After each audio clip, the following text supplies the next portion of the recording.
Is your business struggling to stand out from the crowd online? At Webamax, we specialize in turning clicks into customers. From SEO and PPC to social media management and stunning web design, we've got you covered. Boost your online presence and drive real results. Ready to take your business to the next level? Visit Webamax.com. That's Webimax.com for a free digital analysis. Roll the web with Webamax.com. And welcome back to the Skating Penguin Network, everyone. It is Robbie back with Snail, and this was originally meant to be a part 2 of the mailbag. We had a bulk of questions this week, but between Monday when we last recorded that episode, things have kind of gone off the rails a little bit around the NHL. Apparently, GMs got tired of waiting for the season to come to an end and started just springing moves left and right. And before we get into it too much, if you do hear a droning in the background, it's because my air conditioner is on. It is way too hot to not have my air conditioner running here in Pennsylvania right now. It was about 95 today. It is absolutely brutal. So I apologize for any kind of background noise. I'm going to try to mute as much as possible. So with that out of the way, Snail, how are we doing out in the Pacific Northwest? Hopefully not quite as warm as it is here. No, that sounds miserable. It's beautiful out here. I think it's just a hair under 7 or a hair under 80. Uh-oh.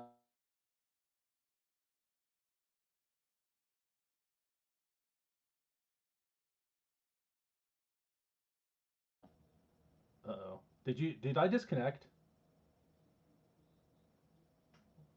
Hold on a second. You did freeze, and I could kind of hear you talking for a second.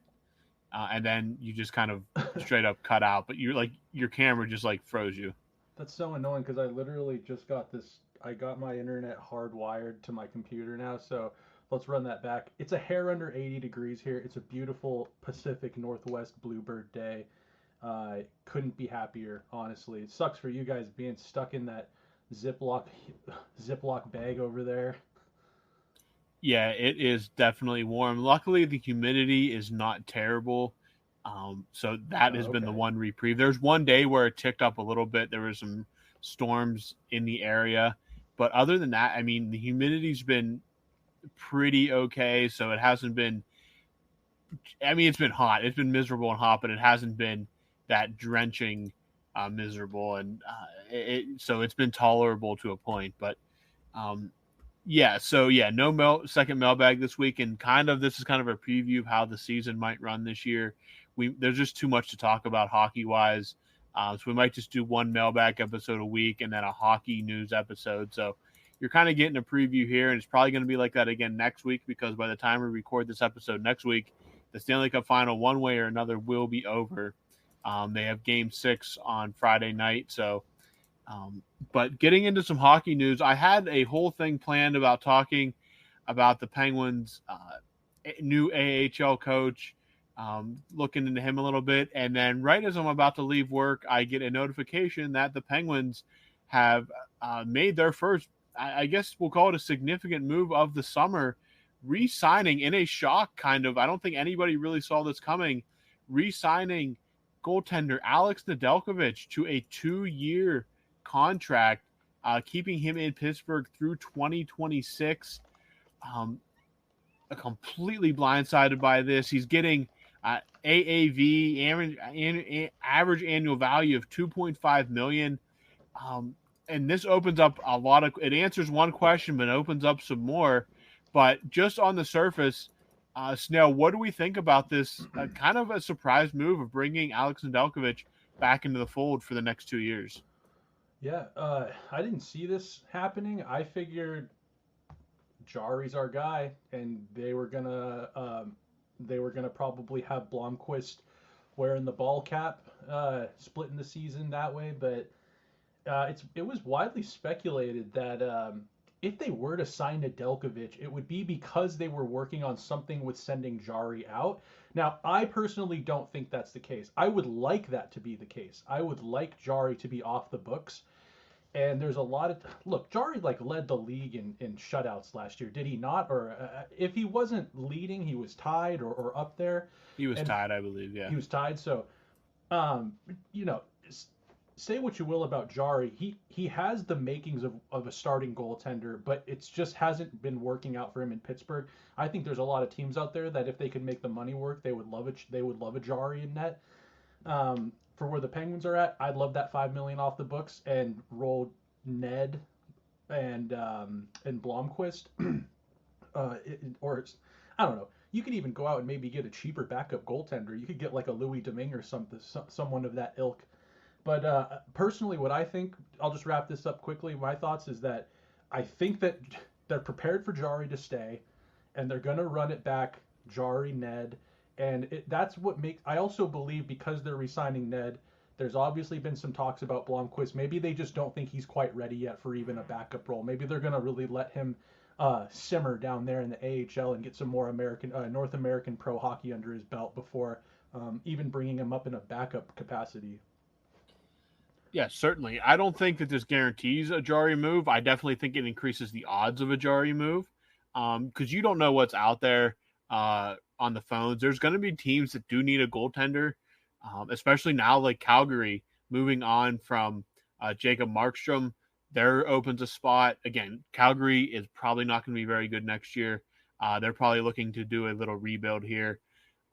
We'll talk about the trade in a second here down the line here with the big trade that Washington made yesterday. There you had Kemper, a big goalie name being moved out west. But I think, I was completely kind of blindsided by this because I really think everybody was pretty much resigned to the fact that Alex Nedeljkovic had earned a pay raise, which he did get, but it was going to be out of Pittsburgh.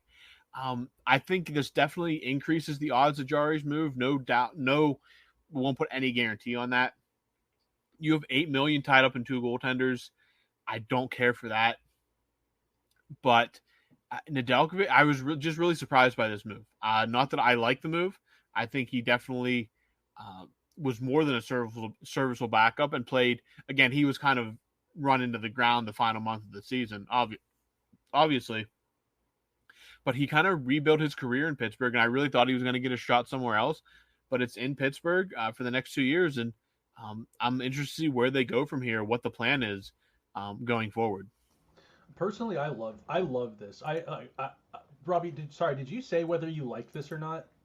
I do like it. I think Okay. I like it more as a fan. As a fan, yeah, because I think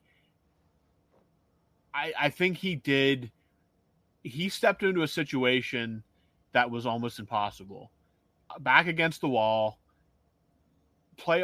any playoff hopes were basically a night in, night out affair, and he gave them literally everything he had in the tank. It's unfortunate that they couldn't have got him a start off just because he was so tired. Maybe we should have seen this coming when he started that meaningless game at the end of the season against the Islanders. I know they kind of brushed that under the rug, but maybe that meant more. No one talks about that. Why does no one talk about that? I think it'll mean more if something happens with Jari, but maybe it was, okay, two ways I'll look at this. If Jari ends up getting traded, it was quite clearly a sign that Nedeljkovic is going to be a big part next season. He's going to be either your 1A, 1B, whatever. Sign number two, maybe it was hey, we know that you can go somewhere else. We're still giving you this start. We want you back. This is kind of our thank you for everything. Yeah. So you can look at it multiple different ways. I just think at the end of the day, that start means more than what it is, because they could have easily, at that point, they had literally nothing to play for. Your supposed franchise goalie who you just signed to a long-term contract about 10 months earlier could have easily come in, started. He hadn't played a game. He could have given up. Weeks. He could have pitched a shutout or given up 10 goals, and it wouldn't have made a difference at all. And you still went with the guy that was basically running Bernie on Lomack. Yeah, you were basically propping him up, and I don't know. So again, I think you can look at that game and take a lot more away from it now. I thought at the time it was just a very bizarre decision to do that, and I guess we kind of got some answers now that, Nedeljkovic is back for 2 years. if they're working on a Jari trade, dude, like if they have a starting goaltender, if Ned even plays just like if he's just decent, like you know what I mean, if he's kind of like which we might get to in a minute, maybe not Darcy Kemper of recent, but Darcy Kemper in Colorado, if they just get average goaltending from Ned and your starting goaltender's locked up at $2.5 million, dude, that opens up, and Jari's contracts are off, that opens up quite a bit of money to play with there. What's even better is maybe the internal discussions are Joel Blomqvist is ready. What if Joel Blomqvist comes in on an entry-level deal? Matt Murray. Yeah, and does a Matt Murray. And you can give Blomqvist, let's say, 50 starts, assuming health and all that. And then you have Nedeljkovic at just $2.5 million coming in as your backup. For years. Yes, for 2 years. And he's not old. Yes. And maybe this is all wishful thinking. You don't know what's going on. It's still only June 20th. This is horny thinking. Yes, yeah. This is very, very, very horny thinking. But so yeah, that was just a shock. I actually had to make sure it was a verified account when I saw it, just to make sure like that is what that I did not see that coming. Mostly because, and we'll move on here a little bit. Earlier in the day, Josh Yohe of The Athletic posted kind of a bullet point list of things that he'd been hearing. That was a juicy article. Yeah, and one of the things he basically said was Alex Nedeljkovic. Everything that he's heard, Alex Nedeljkovic was not coming back. This was posted this morning. I read through it 5 hours ago. What it says now, so roughly around lunchtime, and that was it. Just okay, and I kind of read over that because that wasn't the big point of the article. But again, Nedeljkovic is here now. But the main point of this article, Jake Guentzel. I know. Are we going to go into the Jake Guentzel stuff? We have to at least touch on it. All right. Basically, Brian is going to pitch a tent to this. Yes.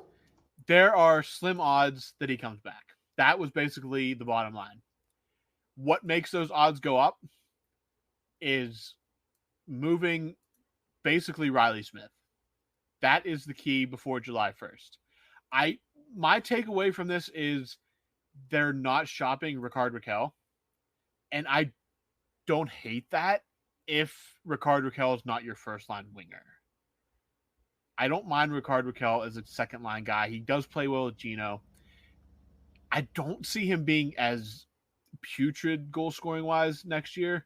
He was banged up, I think, for the first half of the year. Well, he was taped up. He missed the World Championships for a shoulder injury he suffered in December. Yeah, so, I mean, if you can get Rakell healthy, because let's be honest, we all loved him that when he first came over at the deadline a few years ago. He was sick. He was. My gripe with Rakell, and I don't want to just put a toilet seat around the guy's head, I just think that my gripe with him is I just think you need a different look at right wing. You need a guy who can score. Rakell's a good skill guy. He's a big body. I call him Philip Forsberg light, extra light, Michelob ultra light.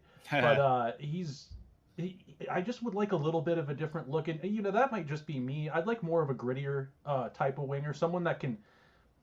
There's just not a lot of them out there, but yeah, if you can get which we didn't know Rakell was. I mean, they're not going out and letting people know a lot. You know what I mean? That's the UBI, LBI.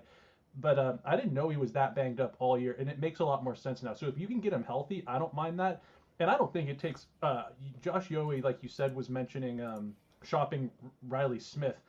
I mean, dude, that guy, he needs to go. I think that if you need a package, a pick or something, the Penguins don't have much as far as picks this draft that are sexy picks or whatever. But I think if you can get that $5 million off the books, what is it? What did he say? That they're open to about $18 million to play with this offseason?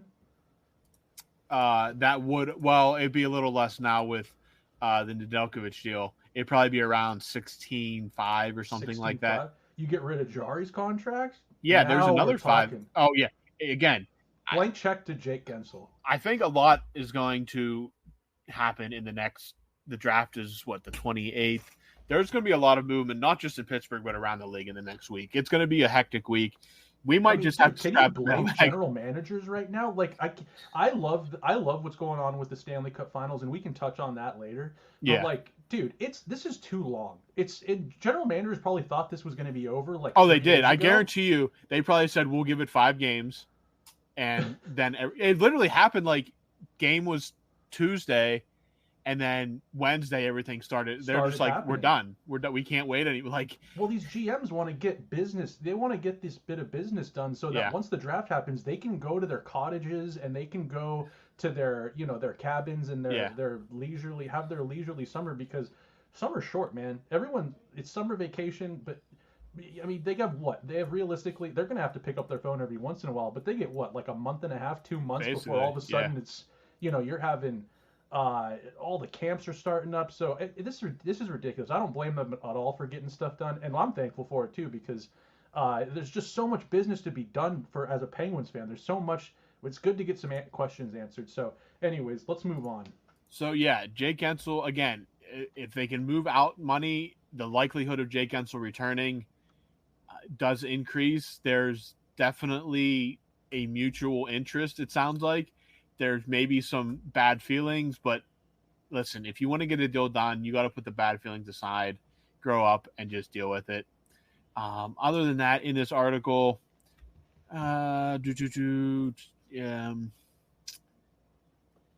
doesn't really feel like you're going to see too much movement on the blue line unless a big deal would be available. They really like Ludwig and St. Ivany, which, I mean, we talked about that. There's not much surprise there. St. Ivany got a pretty significant free agent deal. He's definitely a part of the future. One thing Yoey did say, do not be surprised if the Penguins add another coach to the bench. The David Quinn thing, obviously, we talked about. He'll be a defensive coach. He said, don't be surprised if they hire a power play specialist. So something to keep an eye on. I think we all kind of honed in on, while they have 3 coaches, they said don't necessarily think that it's over. They could look into another coach. And then the final bullet point was neither side is concerned about Crosby's next contract. So the final tidbit there, which we all presume to begin with. But yeah, a lot's going to happen in this next week before the draft, and then July 1st being a Monday.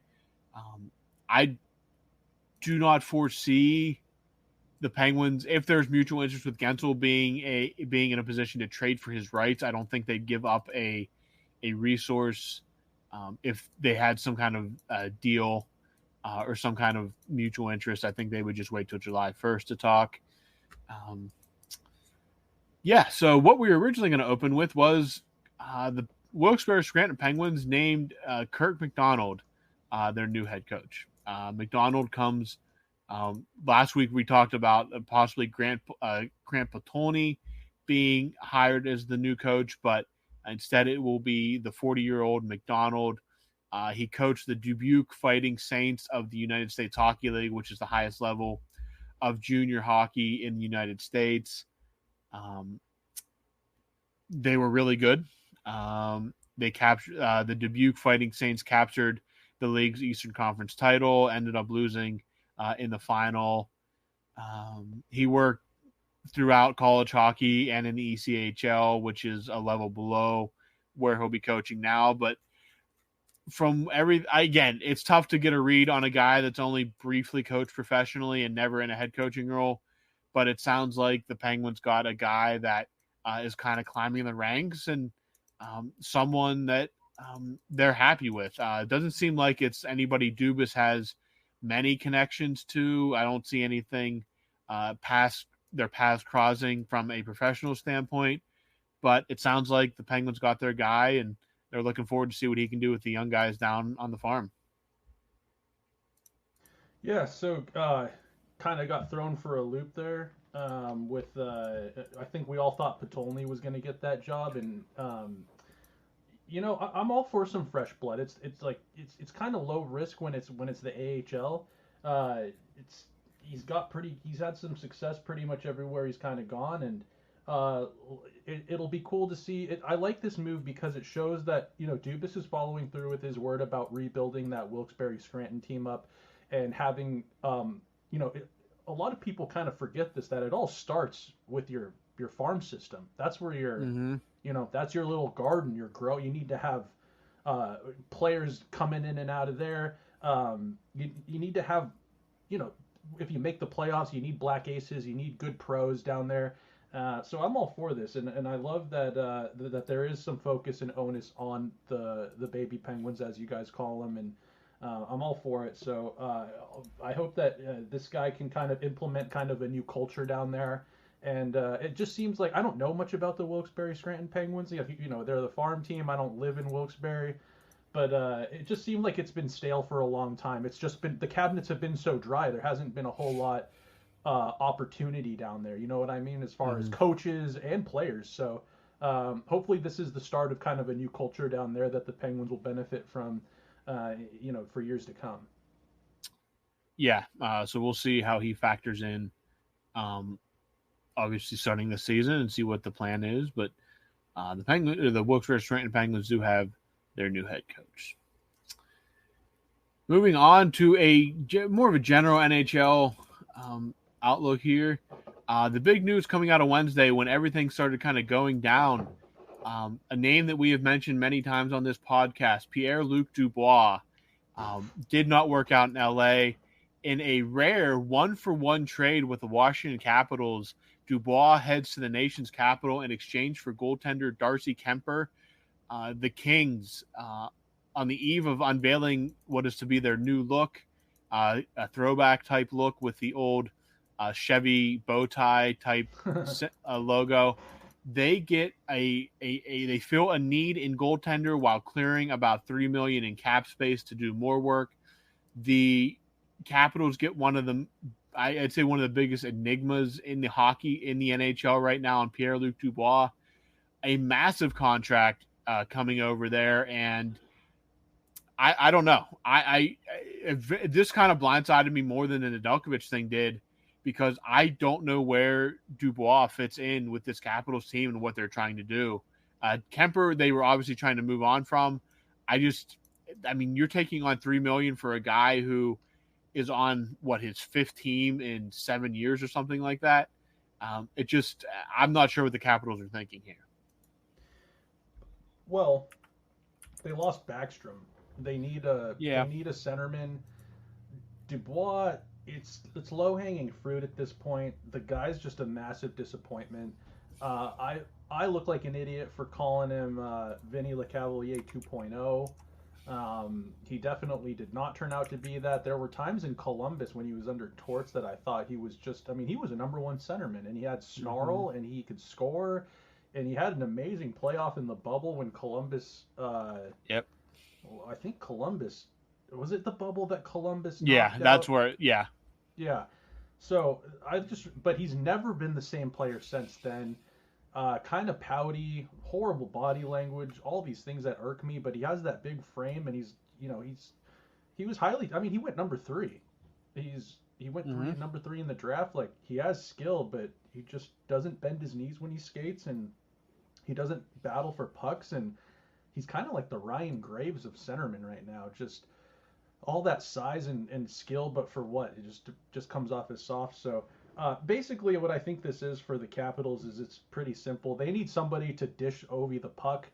And this looks bad, and I want to shit on the Capitals for this, being like, oh, you guys have no options. Like, if they're going to blow it up in a few years anyway, once Ovi gets Ovi's record, or once Ovi gets Gretzky's record, if he gets it. I don't know. There's some pictures kind of floating around on the internet right now of what Ovi's current physique looks like, and he does not look like a 50-goal scorer by any means at the moment. So anyways, what could happen that'll make us all look foolish is you got TJ Oshie and you've got Tom Wilson and Ovi, and they prop that guy up, and he turns into the biggest prick to play against, and all that skill comes out, and he just turns into a monster in DC. That would be the worst case scenario for everyone else in the league, but as of right now, it just kind of is like the Kings get away from that huge contract, I think, right before his no trade kicks in, and they get Darcy Kemper back. A lot of people forget he played in LA. I don't know. What do you make of it as far as did anyone win this? Is there a winner as far as this trade goes? Is this do you see right now? PLD, although this is like going to be one of the first years of his massive contract, isn't his career sort of like it's a lifeline at this point for him. I mean, yeah. I mean, he's only 25 and he's on his fourth team. This will be his eighth. Hold on. This will be 1, 2, 3, 4, 5, 6. This will be the 8th year in the league and he's already on his fourth team. Like, that's kind of a tough look, I won't lie. I didn't realize he was in Winnipeg as long as he was. He was there for parts of 3 seasons, 2 full seasons. So I don't, yeah. Third team in 3 years. That's nuts. Really, yep. Not a good look. Actually, it's his third team in less than a year. He was traded in last, yeah. It's a tough look. Again, could work out. I think on paper, just because they filled a goalie need and they opened up roughly $3 million in cap space, the Kings are the at least winners right now. Again, if Dubois goes out and has a season like he did, where he scored 63 and 73 in 2022-23, then we're talking a different story. I mean, if he can return to that, but he has to live up to that contract. I mean, he signed through 2031. I mean, he definitely going to help Ovechkin. If you're putting money on player to assist on Ovechkin's record-breaking goal, Dubois is probably a solid bet there now. But he was bad in LA this year, and he gave a whole big profile this season about how happy he was in LA. So it's kind of ironic that way that he's now in Washington, which a vastly different city than Los Angeles. So that was on his no trade list, by the way. Originally, yeah, he only had a no movement clause. Well, he does have so he does have. But yeah, apparently they weren't on his list this time. So, good. I guess, like, dude, we're moving you. We have an option here. Like, I don't know. It's just when you're getting paid, about to get paid that much, and you're getting paid that much, and you're not performing, and a guy like Rob Blake comes to you and says, dude, like, we have to move on from you. We're getting a piece that we need, and you're not a part of the program here. And you got Kopitar and Doughty. How are you gonna just firmly plant yourself and be like, you're not established yet. It's not like you're not Niedermeyer. You're not Vinny LeCavalier. I think it's one of those things that if a guy like him comes to you, you don't really have much leverage, and you don't want to bum out the dudes in that locker room. So, anyways, I guess we'll see what happens, because we know the Penguins play them a fair amount. So, going to be seeing a lot more PLD this coming year. You will see a lot more PLD this season. Moving on, another big trade in the NHL. Jacob Markstrom traded to the New Jersey Devils for a pick and a player. The Devils famously last season were undone by two things: injuries and just putrid goaltending. They address at least one of those issues. Injuries, you kind of got to take them as they come, but they go out and get one of the top goalies on the market. And this makes me wonder, again, with Kemper moving and Markstrom moving, is there a market for Tristan Jarry? I guess we'll wait and see. But Markstrom goes to Calgary, and all this. Hey, it's Kaylee Cuoco for Priceline. Ready to go to your happy place for a happy price? Well, why didn't you say so? Just download the Priceline app right now and save up to 60% on hotels. So whether it's Cousin Kevin's Kazoo Concert in Kansas City, go Kevin, or Becky's Bachelorette Bash in Bermuda, you never have to miss a trip ever again. So download the Priceline app today. Your savings are waiting. Go to your happy place for a happy price. Go to your happy price, Priceline. Sudden the Devils kind of laid down a little bit of a hammer in the Metro Division, saying we're not going to rest on our laurels. The goaltending was inexcusable. We're going to go out there and get one of the best options available, and they do just that with Jacob Markstrom. And Allen, as a backup, I think they got $8 million tied up in goaltending, and their superstars only making $8 million. Jack Hughes is locked in at about $8 million. So. They're definitely making a statement. I think that they're a playoff team next year, all things considered, like, no injuries and all that. They're going to have Dougie Hamilton back in the fold. A lot of people forget, not Jersey fans, but others outside maybe forget Dougie Hamilton was injured for a lot of the year. I think he had like a torn pec muscle or something like that. So, they made the playoffs I mean, they beat the Rangers a couple years ago, so big statement by them. It is kind of weird because like, weren't they? They've been playing footsie with this Markstrom to Jersey. Didn't he almost get traded last year at a certain point? Yeah, I think so. And then it fell through, and then he was pissed, and then I don't know. I just remember there was some drama around that. So Jersey gets their goaltender, and like you said, you got to wonder if the carousel starts now for some of these teams, and I think the Penguins would be quick to put their hand up and say, hey, we got a logjam at goaltender. One makes $5 million. Yeah, absolutely. Other stuff that went down. Jeff Skinner could be a buyout candidate in Buffalo. Barclay Goodrow was placed on waivers, and I believe, I believe he is going back to San Jose though. So again, all this just the GMs got tired of waiting. They kind of just started pulling the trigger left and right here on Wednesday. Thursday was a little bit quieter, but the Penguins swoop in with the Nedeljkovic news. Columbus is still looking at options on Patrick Laine. Just a flurry of stuff, and it's only going to get busier as we go through this weekend and into next week because Monday is the latest the Stanley Cup can run. Moving on to that real quick. The Edmonton Oilers were down 3-0. They have pulled it back to Edmonton after wins in games 4 and 5. At least they're making it exciting, is all I can say. Yeah, I thought Florida in 5 for sure, even before the series started. And I don't know about you, man, but I'm worried for the Panthers right now.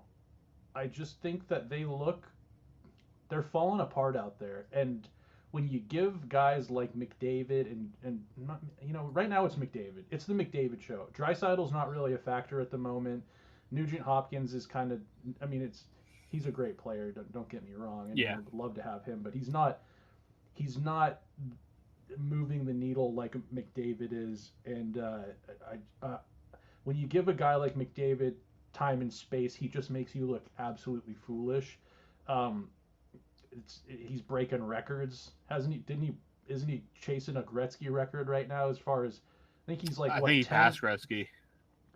Isn't he like a couple? Isn't he like maybe if it goes 7, he has he has like a couple 5 assist nights, and it goes to 7, he'd have break Gretzky's records for assists. Yeah, I don't remember exactly what it is, but it's like 41. Yeah, it's pretty absurd. Insane stuff. That last game, was that the most? Did you watch the game? Game 5, yeah. So was that maybe the most entertaining hockey game you've seen in quite some time, if ever? I really figured when OEL scored in the third period, I'm thinking they're going to score again. There's no way. Edmonton was basically hanging on for absolute dear life, and it would have been very funny if Tkachuk made that amazing play, and then they would have gone back down the other.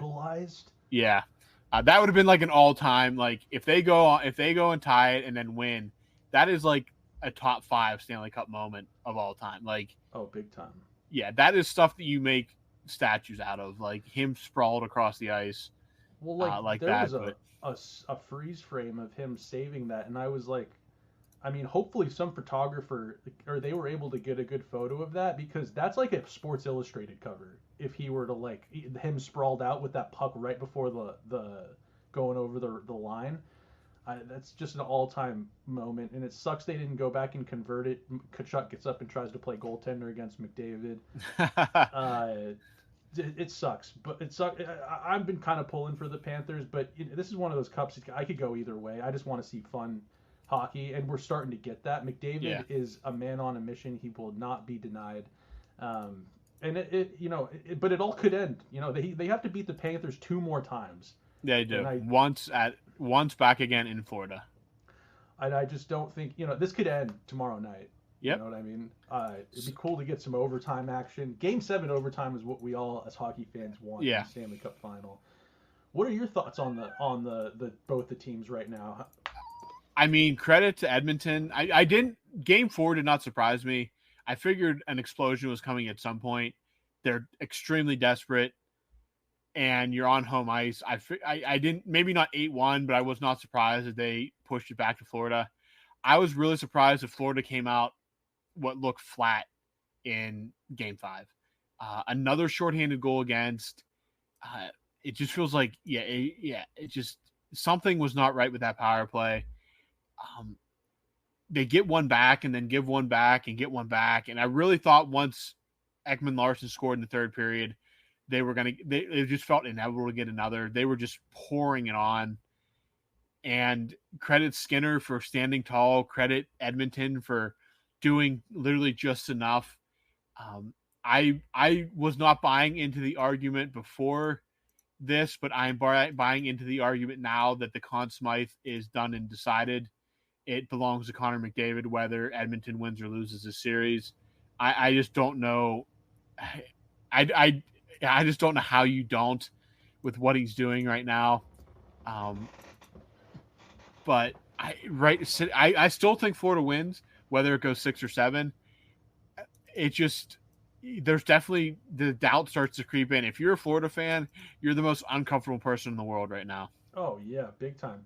Back-to-back cup losses. Could you imagine? This would be an all-time collapse. Well, yeah, being up 3-0, that's some Toronto Maple Leafs type stuff going on. Dude, like I don't. Maybe this is an unpopular opinion, and I would maybe like to hear some of our listeners if they've made it this far into the pod about non-Penguin stuff, but like I don't like the Conn Smythe being able to be awarded to someone on the losing team, because I just think, for all the obvious reasons, I just think that the MVP should go to the winning team. They don't give the MVP typically to somebody who doesn't make the playoffs. Yeah. You're the MVP of the playoffs, but you lost. Like, I don't know. I don't like that. I think that it should be Bob's to lose.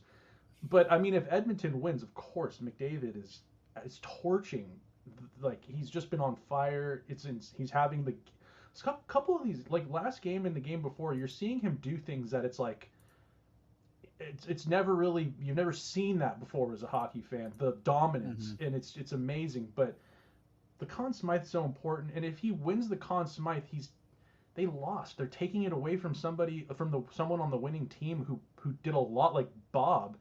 I think Sergei Bobrovsky should, if they win, it should be his. I don't think it should be Bob's to lose if the Panthers win to McDavid. Like, I don't know. That's just my 2 cents. Do you have any thoughts on that? Or I mean, I understand the thinking of it should go to a player on the winning team, and 98% of the time it has. There's been some it's only happened instances. like what, twice? Like Jaguar and Hextall. I believe it's only been twice. And again, those were goaltenders. Maybe the most important position, but again, yeah. What McDavid's doing has been otherworldly. So will be interesting to see what all transpires here in the next 24 hours or 72 hours, depending on when the final ends. I still like Florida. I'm still on the Florida wagon. I just think it's so hard to win 4 in a row at this point. Again, you can win 4 in a row in the season and you don't even blink. Doing it in the Stanley Cup final against what I think everybody has assumed is the best team coming into the playoffs, or at least one of them, would be completely otherworld. But at least we got at least 6 games out of it. It was the sweep would have been kind of boring. It would have been cool to see Florida win at home, and they still could. But at least we got 6. It feels more respectable that way, and we've gotten good hockey games. I mean, the game 5 was an electric atmosphere, an electric hockey game. It wasn't just one. Again, Edmonton raced out to that big lead, but the game never felt out of reach for Florida. So it was very, very fun to see the way that transpired. And we're at least getting some good hockey, even if it is now almost July. We are literally about 10 days from July 1st, and we're still trying to see who wins this trophy. Dude, yeah, I don't know why it's never driven me this. It's because this is the latest I think it's gone for a long time. It's like, maybe, I don't know. There was that COVID year. That got a little, that just got a little odd. Like, I can't really.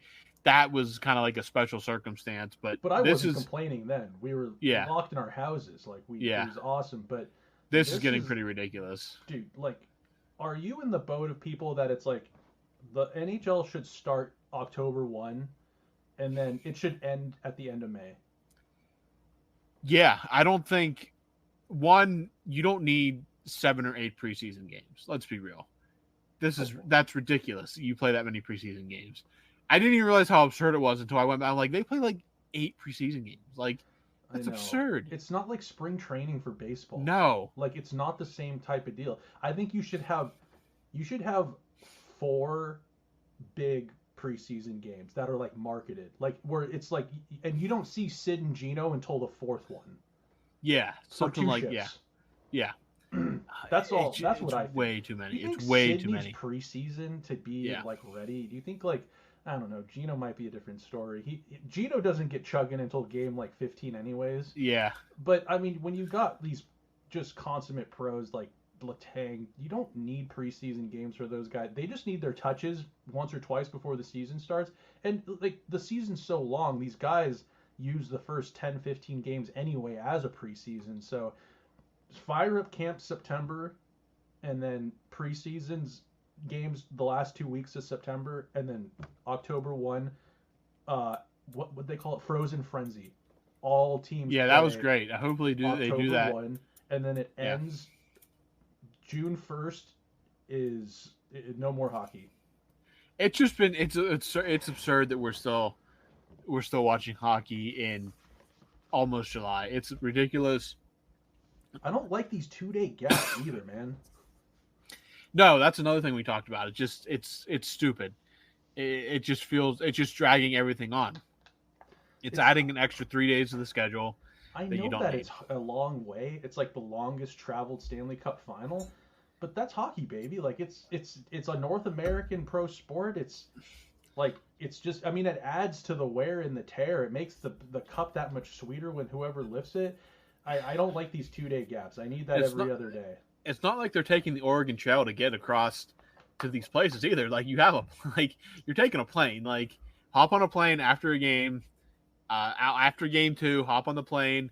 You arrive late. You get the next day off to rest and recover.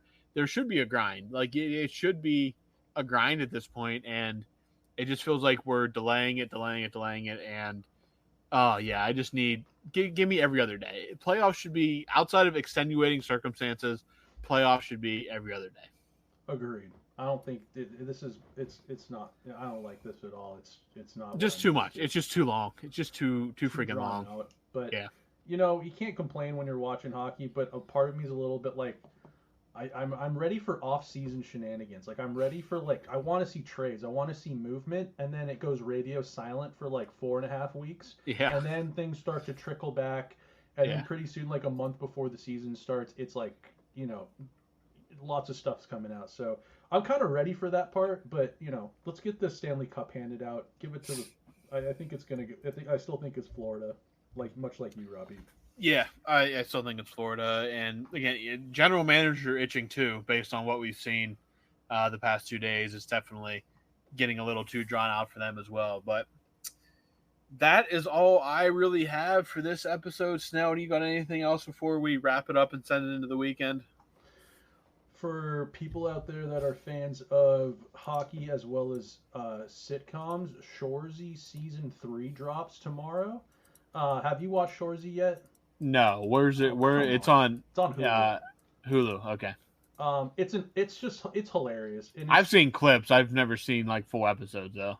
It actually has a great storyline. It has a great story to it. It's about a team, a senior men's league team in Sudbury, Ontario, and they're the pride and joy of hockey as far as hockey goes up there, and they suck.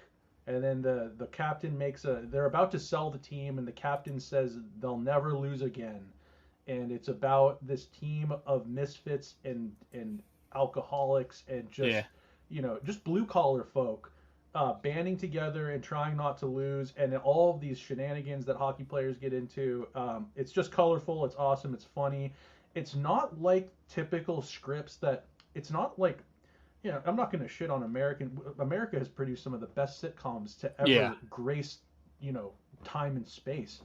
Like the North America gave you Seinfeld, but Mm-hmm. this isn't written like a video game like monologue script. This is like it's just great writing. I think it's hilarious. It has its own kind of uniqueness to it. Robbie, you have to watch this. You have to just throw on episode 1 and you have to report back by the time we record again. Just give it one episode and I think you'll be hooked. But season 3 premieres in the US. I think it's already been in Canada, US to June 21st. So when this comes out, that's awesome. And then I was going to ask, as far as off-season hockey stuff to kind of keep you occupied, have you watched the new ESPN documentary that came out about Vancouver Boston riots in No, but 2011? I do have it on my to watch because that I remember that happening like as it happened. That was a wild night because I went from watching the Cup final or Game 7 of that series, and then like all the celebration with Boston and everything, and then seeing on Twitter like all this stuff about like riots happening in downtown Vancouver, and seeing those videos, and then you had that picture of that guy and that girl, like making out on the street. Like it was just a very, again, that's just a night like you don't have those kind of nights very often. Not that it was good that they destroyed this. It was just a very weird moment, I guess. And like, it was one of those things that you kind of watch play out live on Twitter if you were on social media at that point, and the videos were coming out, and then you find out it wasn't really Canucks fans. It was a bunch of antagonists that kind of started this whole thing. And just a very weird, very weird night that I starkly remember kind of how it played out, because I remember going right from like watching Game 7 to, oh, there's just mayhem in the streets of Vancouver right now. Yeah, so that happened the year after 1 year removed from graduating high school. So okay. I was just around, and I just remember hearing it because, like, being in Seattle, like Vancouver is our neighbor to the north, and hearing all these riots over the Stanley Cup final. And I remember when that was happening, and I remember people around here on social media being like worried that it was going to make its way down to Seattle. I'm like, it's not going to make its way down here. No one in Seattle cares about hockey, but yeah, not really about hockey. And also, it's the one thing that I thought was interesting in that if you watch it, it's the first. This may or may not be totally true, but it's one of the first riots that ever happened during social media that was actually documented with social media. Yeah. And that's actually what got a lot of people in trouble. So kind of an interesting kind of like moment in history. It was one of those, like, I mean, your picture, if you were down, like your picture was everywhere. There was that picture of that Asian kid holding the hockey stick wearing a Canucks jersey. Like that is one of, like, that actually became kind of like a meme. Like it did. It kind of became a meme. An early meme. Yeah, and yeah, just a very wild night. I definitely have that bookmark to watch though, because I want to go back and relive that and how it kind of all played out, because it was a wild night for sure. I wanted to save that for like the middle of summer. I wanted to try to forget about it, but with these 2-day gaps in between games, I'm just like, I need to watch something. Yeah. And then the other one that I haven't watched yet, and I was curious if you've watched it, if our listeners have watched it, is Saving Sakic. Yeah, I did see that as well. I didn't watch it, but I did see that advertised. So yeah, I haven't seen it yet, but it looks good. I don't remember that happening either, which it's weird because that was kind of seismic. Do you remember that happening? No. No. Anyways, that'll be interesting. And then Amazon's coming out with they're following all those players around, right? Kind of like an Amazon Prime series about a push for the playoffs or something like that. Yeah, that is.